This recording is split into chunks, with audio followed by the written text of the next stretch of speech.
So we all took a vote on stage, and it turned out I lost the rocking battle. So I'm going to read one more essay, and then the band are going to take over. Before I do, there's a couple of things I'd like to say. We'll all be signing at the back the moment the band have finished, and I'd like to thank lots of people, everyone at Penguin Books, and Word of Mouth Promotions, everyone at Word of Mouth Promotions. They don't pay, but the perks are good.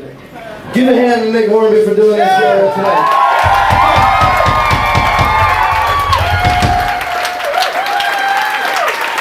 And this is going to be a Penguin podcast as well, Penguin podcast. I'm going to read an essay about my favourite band.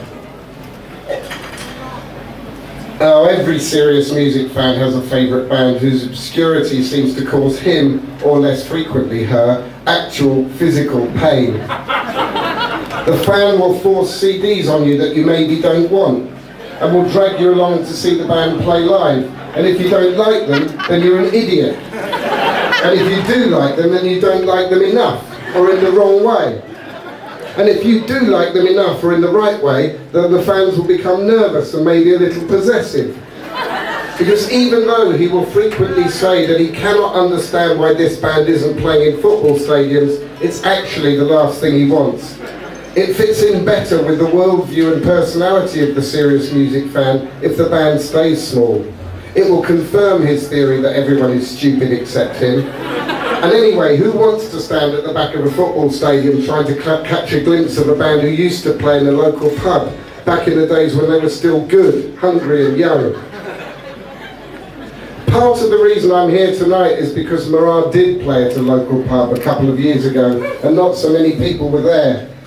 I'd seen them before a few times. I'd seen them in clubs in the USA and clubs in London, and supporting Steve Earle in big theatres, and each time they played to enthusiastic partisan crowds, but I'd never seen them anywhere like this. The band were out of money, stranded in London after a lot of bad decisions, many of them involving a girl.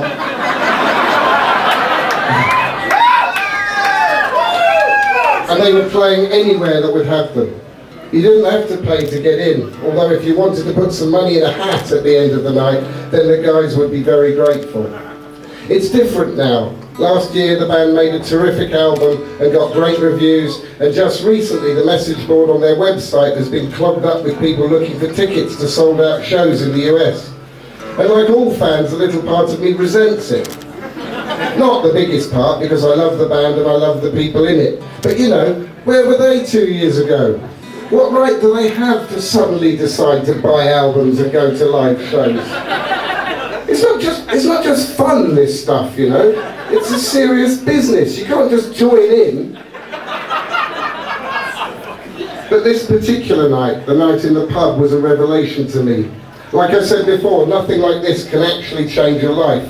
Not when you're a grown-up with a job and a family. But I couldn't understand how one of my favourite bands, one of Bruce Springsteen's favourite bands, one of Stephen King's favourite bands, one of Phil Jupiter's favourite bands, for God's sakes. Yeah, we've read that all over the world and no one's ever reacted before. Had ended up playing for beer money in a tiny pub in front of maybe 20 people who'd come to watch them, and another 20 who hadn't. And then later, at the end of the evening, I couldn't understand how a band that was playing for beer money could find it in themselves to play with such energy and ferocity and generosity and good humour. Even if the band weren't here tonight, I'd still have wanted to include that gig in a list of one of the best shows I've ever seen. It belongs in the company it's keeping here, rubbing shoulders with the Faces and the Clash. Those artists would have recognised the spirit of both the music and the performance, even if they wouldn't necessarily have understood the amount of money that the performance generated, or why the band was selling their own t-shirts afterwards. Marah's a rock and roll band, nothing more, nothing less. But that in itself makes them something of a contemporary curiosity, because we're living in strange times. Right now, one of the hardest things to do is to continue a tradition, and one of the easiest ways of attracting attention is to break with tradition. But it seems to me that the critical obsession with the new can be lazy. Any idiot can spot something that doesn't sound like anything else, or look like anything else, or read like anything else. And in the end, these aren't the things we value, and they're not the things that last. It takes bravery to put yourself forward as the next in line, whatever that line is. Elvis Presley might be standing at the back of it, or Dickens, and who wants either of those guys looking over your shoulder? When people talk about new ways of telling a story in book or in song, my suspicion is that they haven't actually got a story to tell, and it's a suspicion that's been confirmed too many times by bands and writers who think they've reinvented the wheel, but then can't think of anywhere to drive. Marah has stories coming out of their ears, songs about transsexuals, Vietnam, catfishermen, and the city where they live. And they have the tunes to go with them, tunes with big choruses and great backing vocals, tunes that manage to convey a sense of life, of melancholy and joy, sometimes all at the same time. And here's another thing that's hard to do now, to say what you mean, to be sincere, while at the same time recognizing that irony is as important to our way of life as electricity. How is it possible to be sincere without looking dumb? Marah knows how, and that's one of the reasons I love them. Too many people have given up even trying to answer the question. Maybe these people have given up because they're scared of not looking cool. Well, in my humble opinion, everyone on this stage tonight is cool as fuck. I mean everyone. If you don't agree, well, we'd be very hurt, obviously, but it wouldn't stop us from doing what we want to do. I connect with Marah's music in many ways, and one of the most important ways is this. We both value warmth and soul more than we value cool, and warm, of course, is the opposite of cool. We want our music and our writing to be inclusive, and if that means we alienate people who need to feel that these things have to be exclusive to be interesting, then we can live with that. I don't understand why some music means more to us than others, and why the music that means something to you might mean nothing to me. But I do understand that when I go to see a band, I want to be made to forget whatever it is I'm trying to forget. I don't want to be told that life is shitty by people who aren't old enough to know one way or the other. I know life is shitty. Marah know it too, otherwise they wouldn't have the sweetness and sadness and empathy that you can hear even in the loudest songs if you listen hard enough. Marah also grasps better than any band I've ever seen that their role in life is to take people from one place and put them down in another, better place. What a great job that is. Why don't more people want to do it? Thank you very much for listening. Please welcome the greatest live band in the history of rock and roll, Marah.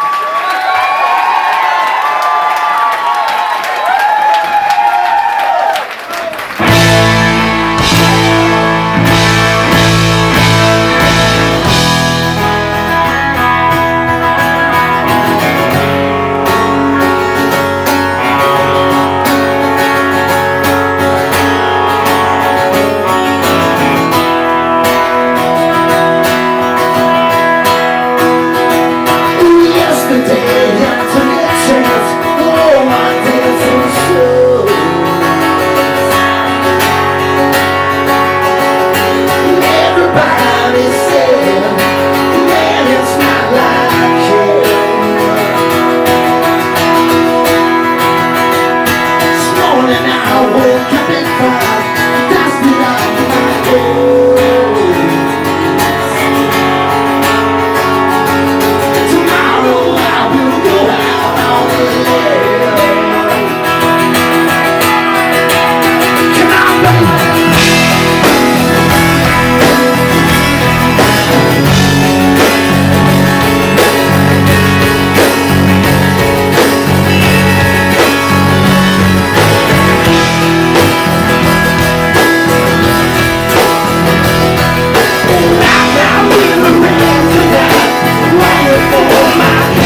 all for Nick Hornby. Give him a hand.